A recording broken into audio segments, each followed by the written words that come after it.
Stephen King, el maestro del terror, se ha vuelto a convertir en un ídolo. La reciente adaptación de It fue un éxito en taquilla y se convirtió en la película de terror más vendida de todos los tiempos. Y con más de 350 millones de novelas vendidas e incontables películas, su popularidad no conoce fronteras. Es un gigante de la ficción americana. La gente lee y seguirá leyendo las historias de Stephen para siempre. Pero el camino al éxito ha estado plagado de desafíos. Si era alcohol y podía metérmelo en el cuerpo, lo hacía. Los problemas de Stephen King con el alcohol y las drogas llegaron a tal punto que su familia organizó una intervención. Descubriremos cómo su niñez y su ciudad natal influenciaron sus creaciones. En esta alcantarilla fue donde comenzó a escribir el libro It. Trajo a los monstruos desde Transilvania a Maine. Nos meteremos entre bastidores de su última adaptación de Hollywood. Lo mejor de sus libros es que hace que te importen mucho esos personajes. No me ha parecido un libro terrorífico, pero es realmente perturbador. Y contaremos las historias tras sus novelas más famosas. A veces escribe sobre sí mismo. Es el hombre en El Resplandor que llega al hotel. Mientras revelamos la extraordinaria vida y trabajos de Stephen King, el maestro del terror.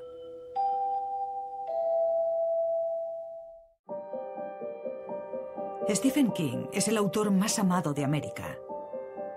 Su trabajo ha sido adaptado en innumerables películas. Pero la película que lanzó la carrera cinematográfica de Stephen King se basó en su primer libro, Carrie.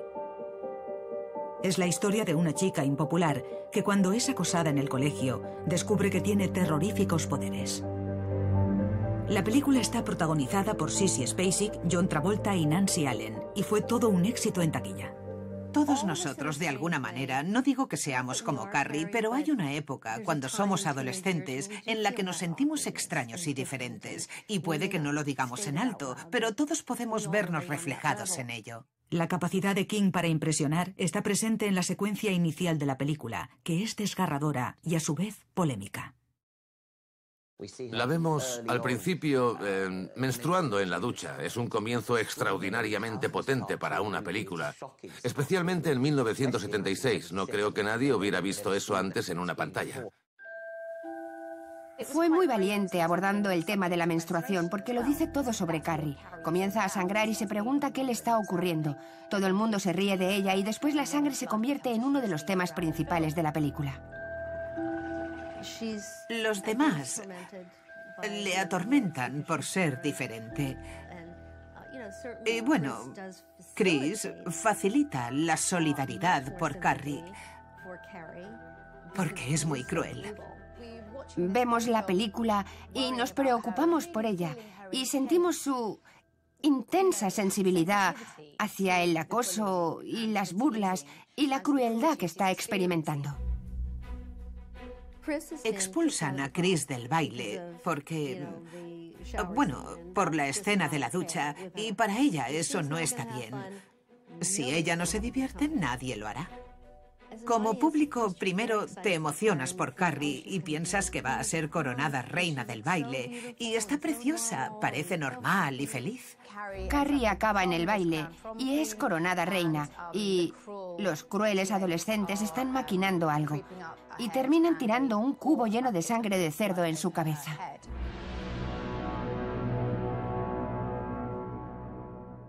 La he visto varias veces con más gente y cuando le tiran la sangre encima, el cubo, literalmente todos se quedan en silencio.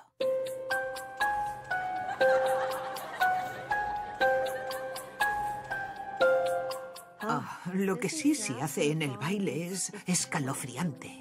La matanza que sigue dejó al público totalmente paralizado. Y en la historia del cine se ha convertido en uno de los finales de terror más dramáticos de todos los tiempos. Ha sido humillada demasiadas veces. Carrie cambió de verdad las películas de terror. Y eso es lo bueno que tiene Stephen King. Maine, noreste de Estados Unidos. Aquí vive y trabaja Stephen King, uno de los escritores más grandes del mundo. Nacido en 1947, fue el segundo hijo de Ruth y Donald, un mercante de la Marina retirado. Cuando era pequeño, su padre dijo que se iba por un paquete de cigarrillos. Y su mujer Ruth no pensó que fuera nada raro, hasta que se dio cuenta de que no aparecía.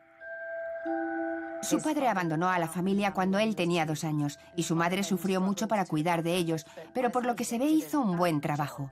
Pero obviamente crecer sin la figura paterna desde tan pequeño y mudarse en tantas ocasiones fue muy difícil para la familia. Este fue un momento importante de la vida de King. Uno de los mayores horrores que un niño puede experimentar es la pérdida de un padre. Creció pobre.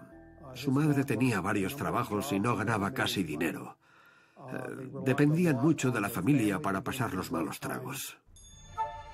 Fue mientras rebuscaba en el ático de su tía cuando Stephen encontró una caja de libros encuadernados en rústica de terror y ciencia ficción. Esto puso su mente en funcionamiento.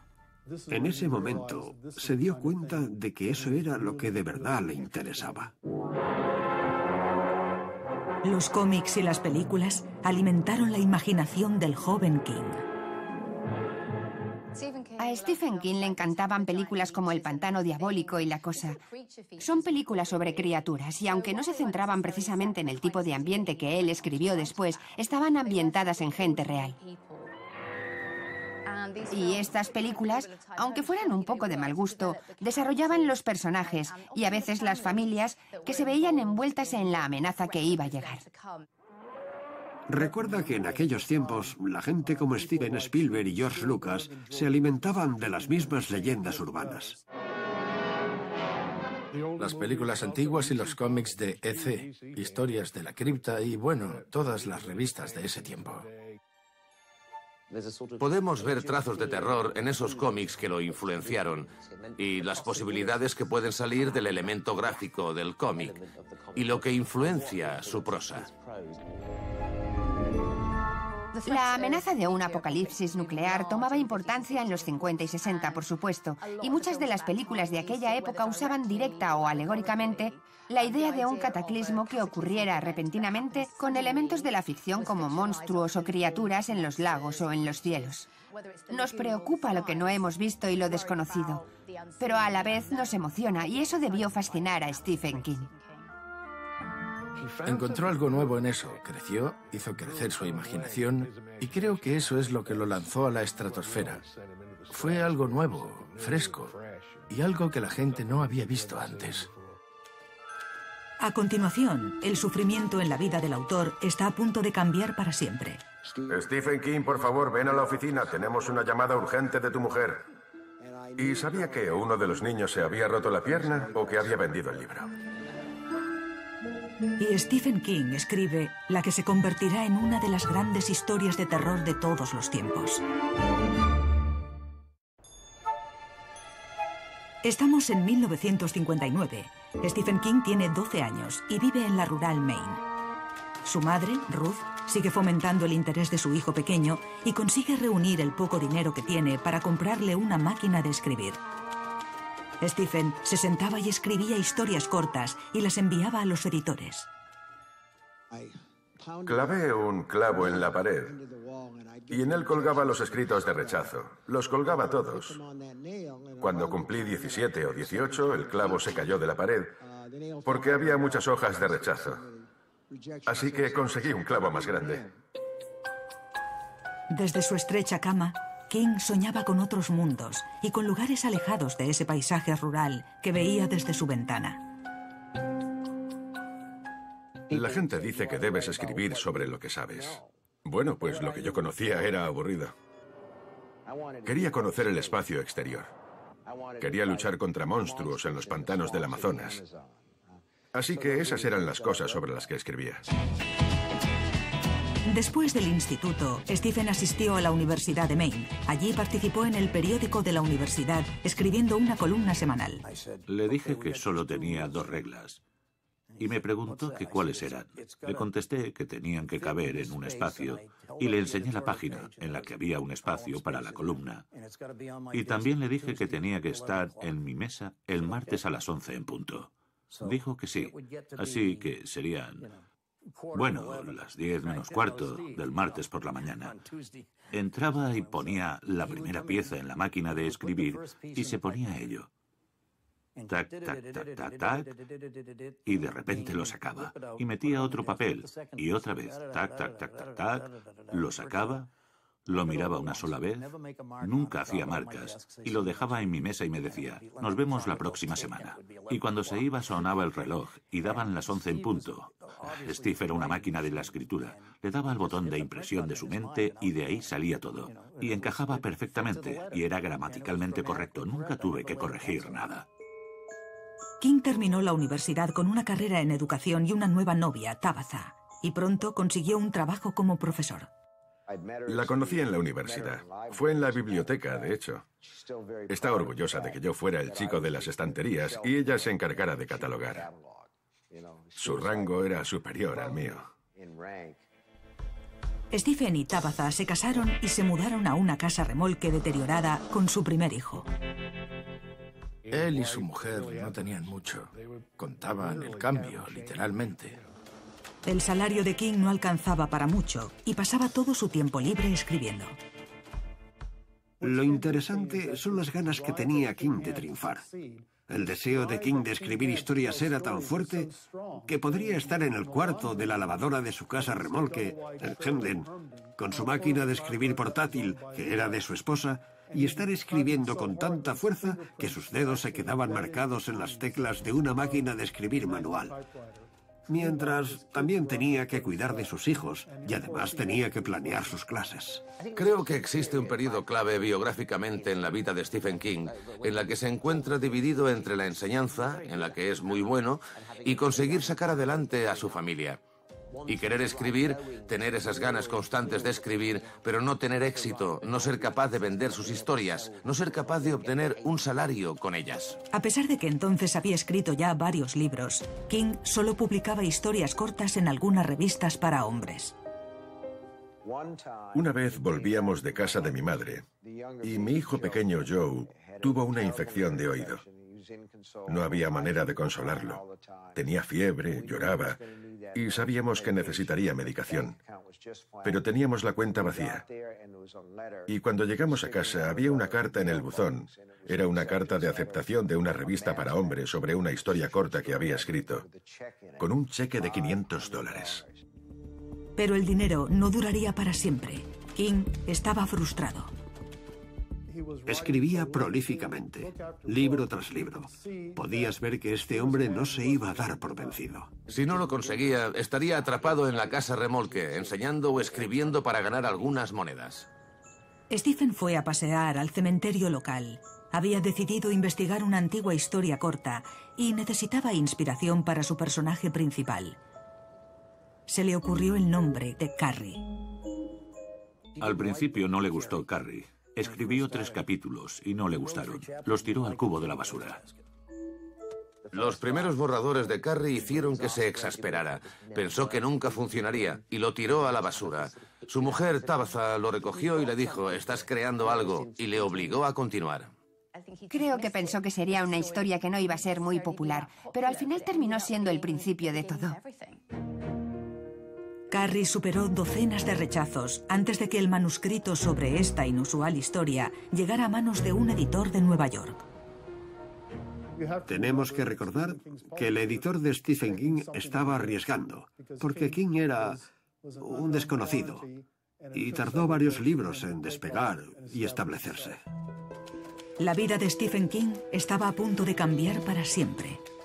Recibí un mensaje por el interfono. Me encontraba en la sala de profesores y me dijeron, Stephen King, por favor, ven a la oficina. Tenemos una llamada urgente de tu mujer. Y sabía que o uno de los niños se había roto la pierna o que había vendido el libro. Y al final fue el libro. Y el editor de Doubleday había enviado un telegrama.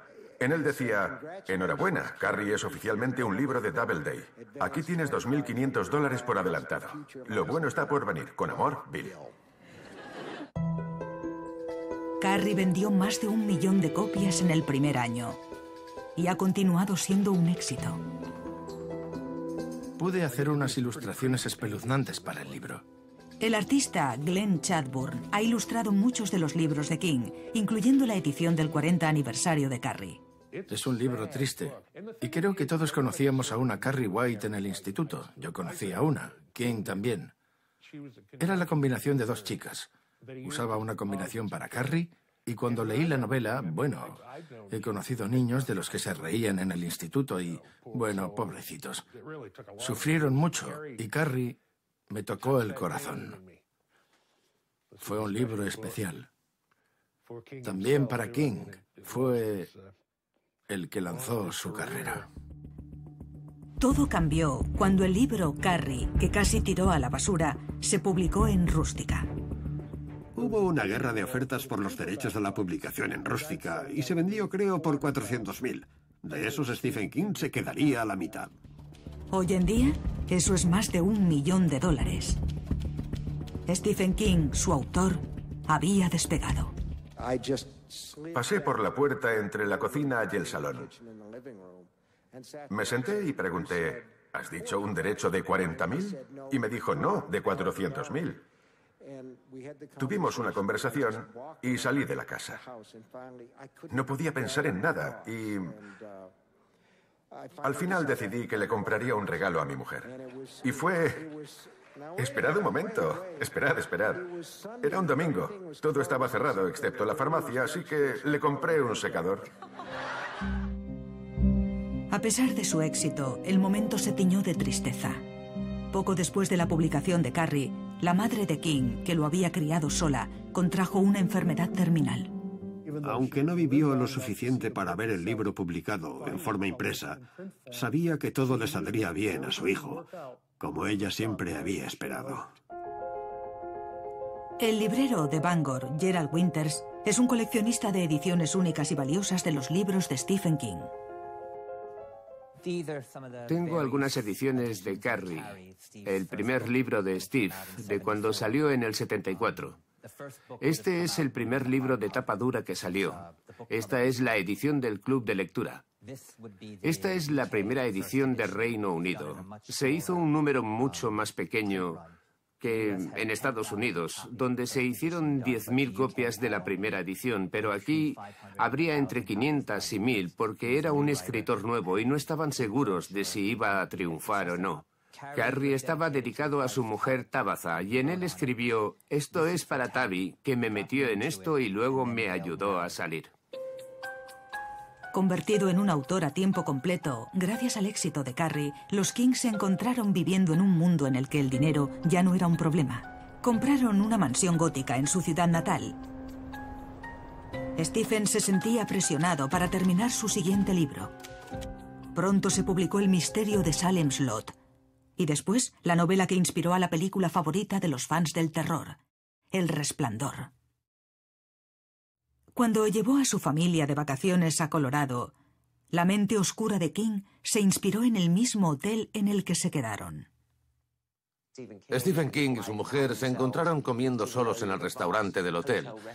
Cuando todos se habían ido a casa, ponían las sillas en las mesas y recogían sus cosas. Y de repente se encontraron solos en ese inmenso hotel. No había nadie más. Sonaba música espeluznante por los pasillos y de repente se le ocurrió El Resplandor.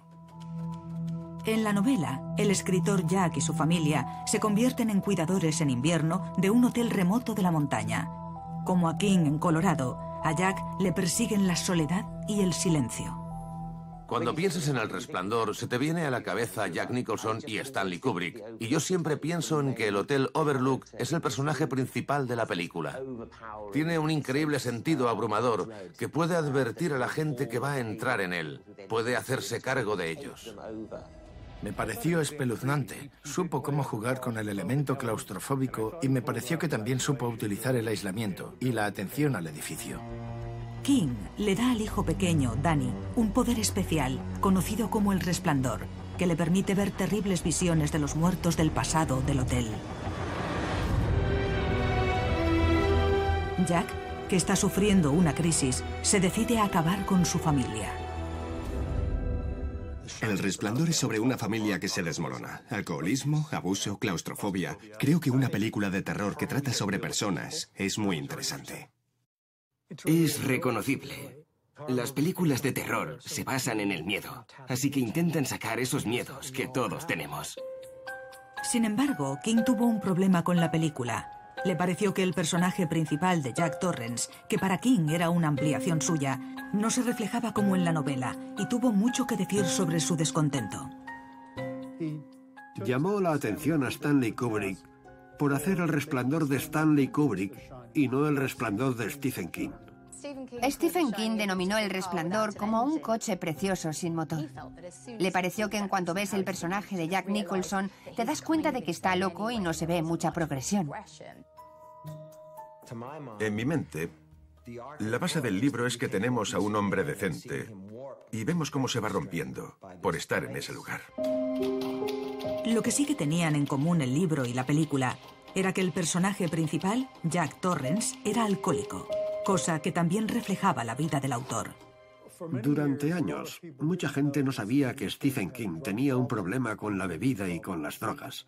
Y la gente que lo conocía muy bien sabía que sufría estas adicciones. No se encontraba en su mejor momento cuando escribió El Resplandor. Tenía problemas con las drogas y el alcohol y estaba bajo mucha presión. Y puede que se sintiera un poco apartado. Todo eso que vemos en la novela. Y puede que también se sintiera ofendido personalmente. Y al ver la película sentimos que estaba de alguna manera demonizado. En realidad muchas de sus obras son autobiográficas. Mientras leía, siempre pensaba que Stephen estaba escribiendo sobre él. Bueno, es el hombre del Resplandor que llega al hotel en invierno.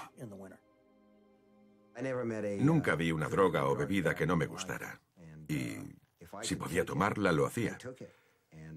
Y tenía una gran capacidad de ingerir alcohol. Y me encantaban las drogas, siempre y cuando me aceleraran. Si era algo como estimulantes, cocaína y demás cosas, quería tomarlo todo. A continuación, la adicción de King llega a un punto crítico. Le pusieron en la mesa todo lo que habían encontrado en su estudio. Gramos de cocaína, alcohol, barbitúricos, de todo. Y el autor crea su personaje más terrorífico. Me vi reflejado, inmovilizado en la cama, y alguien me decía, soy tu fan número 1.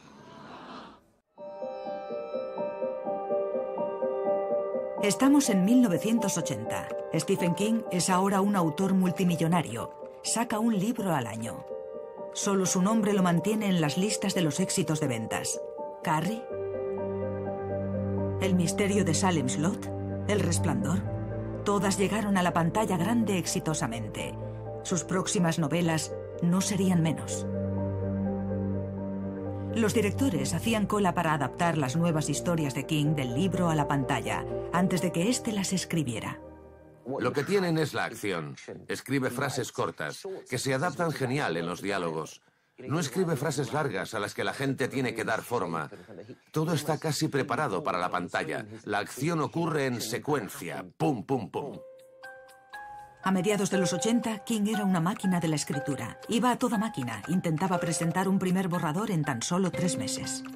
Stephen King escribe todos los días sin falta 2000 palabras, esté donde esté.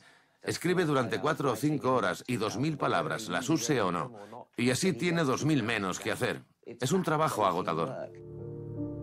Para aguantar, King tuvo un poco de ayuda. Y todo eso tuvo un impacto directo en su memoria. Ni recordaba haber escrito Cujo. La escribió, pero no lo recordaba por el efecto que las drogas habían tenido en él. King venía de la pobreza y de repente se hizo famoso gracias a Carrie. Se hizo rico y lo trataban como a una celebridad. Y eso le molestaba mucho.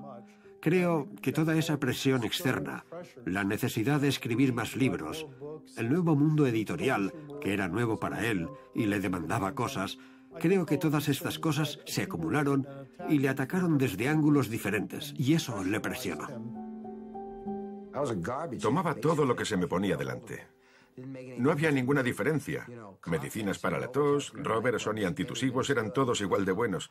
Enjuague bucal. aftershave, cualquier cosa, si tenía benzocaína, lo que se usa para las muelas. Y si era alcohol y podía tomarlo, lo hacía. Su mujer y sus 3 hijos fueron los más afectados y decidieron que habían tenido suficiente. Los problemas de Stephen King con el alcohol y las drogas llegaron a tal punto que su familia organizó una intervención. Se sentaron con él y sacaron todo lo que habían encontrado en su estudio, en su habitación, como gramos de cocaína, alcohol, barbitúricos, de todo. Fue una intervención honesta y pura. Pero tuvieron que hacerlo para dejar claro el tema. El problema se le había salido de las manos. Tabitha le dijo, o lo arreglas o nos marchamos, porque no queremos ver cómo acabas con tu vida. Me parece terrorífico lo que pudo significar esa escena para él. Y King, al final, se dio cuenta de que al final su familia era más importante que sus demonios. Los demonios que le arrastraban. Después de dejarlo, King expuso todos sus miedos sobre fama y adicción en el que puede ser su personaje más escalofriante. Estaba en un avión con mi mujer y mis hijos. Nos íbamos a Inglaterra de vacaciones. Y era un vuelo largo.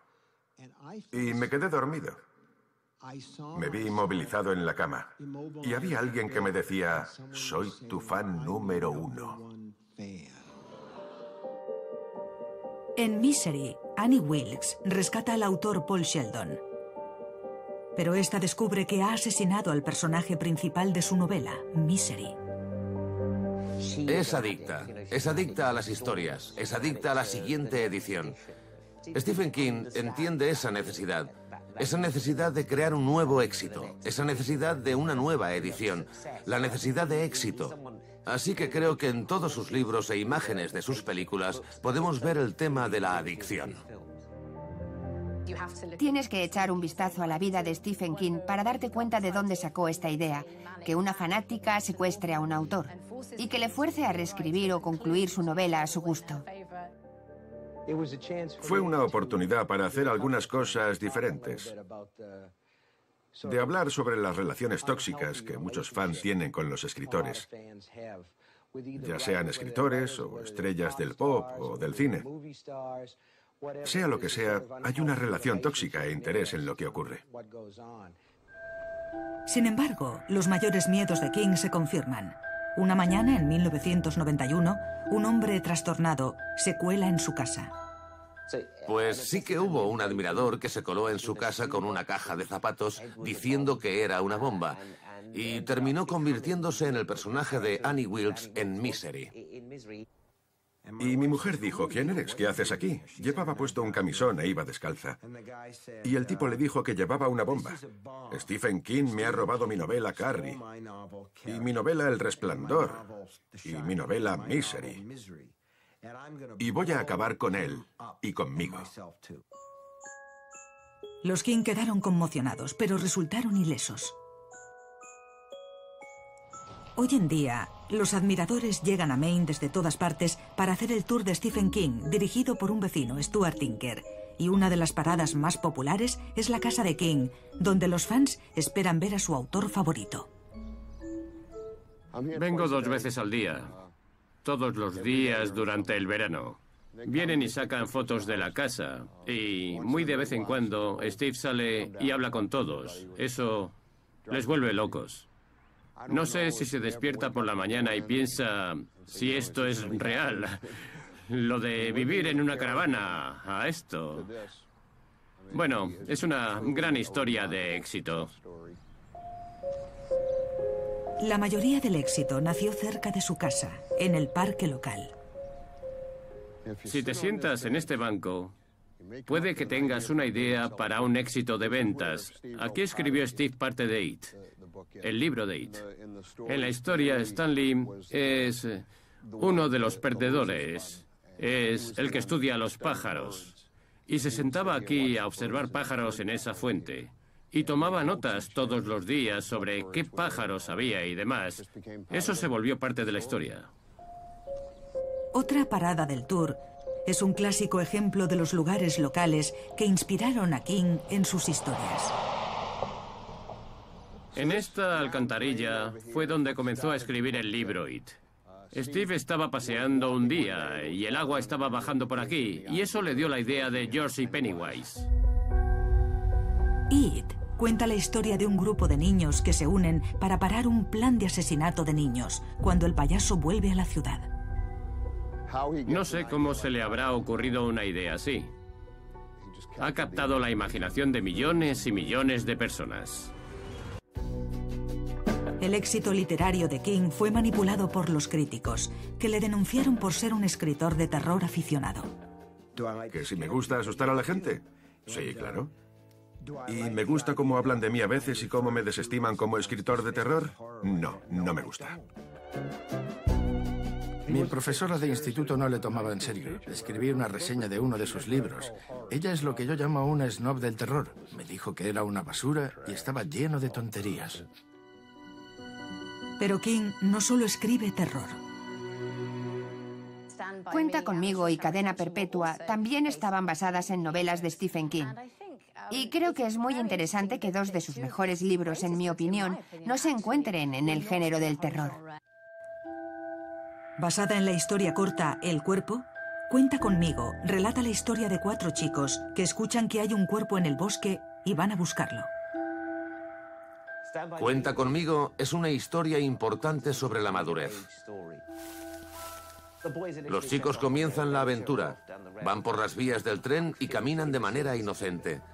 Pero en realidad hay un secreto oscuro en el fondo de esta historia.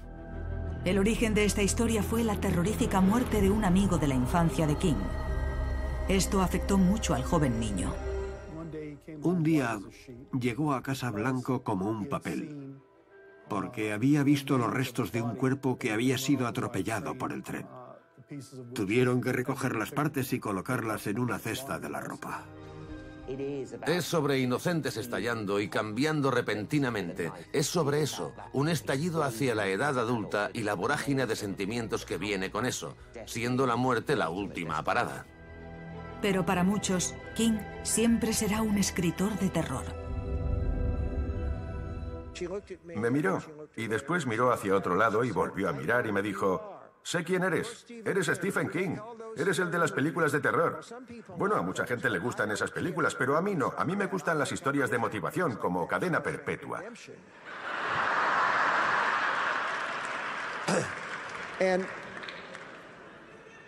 Me quedé atónito y le dije: he escrito ese libro, y me dijo: de eso nada.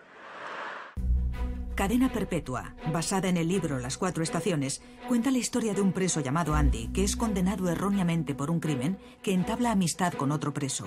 Ambos son encarcelados en una dura prisión conocida como Shawshank. Es sobre la perseverancia, es sobre escapar, y otra vez a lo mejor hay un poquito de Stephen King en ella. Sabía que si seguía escribiendo, si seguía sacando libros, al final llegaría ahí. Así que tenemos a Tim Robbins en Cadena Perpetua, trabajando en la biblioteca, cavando un agujero para escapar, cava y sigue cavando, y al final logrará escapar. Como Andy, trazando el plan para escapar de Shawshank, la determinación de King a tener éxito como escritor se vio recompensada. Sus increíbles historias combinadas con su fama hicieron de Stephen King el autor más coleccionado del mundo. Esta es una edición posterior de Ojos de Fuego. Creo que es la única copia encuadernada en asbestos. Muy rara. Cuando se pusieron a la venta originalmente costaban $300, pero hoy en día cuestan entre $20 y $30.000 si se ponen a la venta. Esta es una de las 7 hachas que se utilizaron en la versión de Stanley Kubrick de El Resplandor en 1980. Durante la producción se utilizaron 7 hachas. 4 de los mangos se rompieron porque con ellas golpeaban continuamente la puerta, y de ellas 3 sobrevivieron, y las otras 2 copias creo que las tienen la familia Nicholson y los bienes de Kubrick. Estos son borradores sin corregir de la tercera novela de Stephen, El Resplandor. Esta copia en particular se encontró en una venta de garaje en Connecticut y el propietario la compró por $1. Hoy en día esto vale mucho más de $1. Esta es una de las ediciones en rústica más extrañas de un libro de Stephen King, porque si la miras, en ningún lugar pone su nombre. Se llama Rabia, escrita por Richard Bachman, que fue el seudónimo de Stephen King desde 1977 a 1985. King utilizó el nombre Bachman para ver si podía vender su trabajo sin utilizar su famoso nombre. Rabia se convirtió en una novela polémica por las razones equivocadas. Rabia era la historia de un estudiante que secuestra una clase con una pistola. La novela era una premonición de los horrores que estaban a punto de ocurrir en los institutos americanos. Y en algunos casos, los tiroteos se relacionaron directamente con el libro. Hubo un tiroteo en Paducah, Kansas, en el que murieron 3 niños de un grupo de oración. Y el chico que lo hizo tenía el libro en su taquilla y entonces dije, ya está bien, el libro ya no se vende. Fue por estas fechas cuando King casi pierde la vida en un terrible accidente. A Stephen King le gusta dar largos paseos y siempre toma el mismo camino. Comienza en Bristol, Maine, donde tiene su casa de verano, y va por el bosque. Llega hasta la carretera y esa es su manera de escapar del mundo, de meditar. Entonces le atropella un coche mientras estaba caminando. Y fue un golpe muy fuerte. Pensábamos que no iba a salir con vida. Estaba fatal. Estaba en el helicóptero. Casi pierde la vida cuando uno de sus pulmones dejó de funcionar. Dijo que estaba a las puertas de la muerte. No sabía para qué lado seguir. El escritor sabía que tenía suerte de estar vivo, pero el impacto del golpe le afectó gravemente. No podía escribir físicamente. Sí que podía pensarlo, pero es un proceso físico para el que uno necesita estar preparado. Necesita fuerza. En 2002, solo pudiendo estar sentado cómodamente durante 45 minutos, Stephen King, el autor, anunció al mundo que dejaría de escribir. En 1999, el famoso escritor Stephen King se está recuperando de un grave atropello que casi le cuesta la vida. Primero, King anuncia que va a dejar de escribir, pero su mujer sabía que no lo haría. Mi mujer, que es muy lista, sabía lo que tenía que hacer después del accidente para volver a encontrar mi camino. Era volver a trabajar. Puedo hacerlo si quiero. Bueno, soy viejo, pero no estoy muerto. La saga La Torre Oscura, Cell y Doctor Sueño salieron poco después. Finalmente se dio cuenta de que era el momento de hacerlo y ¡bam, bam, bam! Escribió uno tras otro. Pero después del éxito televisivo de La Cúpula y el éxito en taquilla de It, los productores de Hollywood comenzaron una vez más a apresurarse para adaptar sus historias, con 14 películas de King en proceso. Todo el mundo en Hollywood con cerebro comenzó a elegir todos los libros de King que no habían sido hechos película todavía.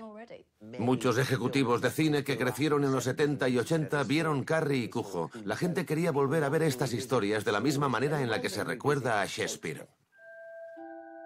La última adaptación en película, Cementerio de Animales, producida previamente en 1989, cuenta la historia de una familia que se niega a olvidar a su hijo muerto.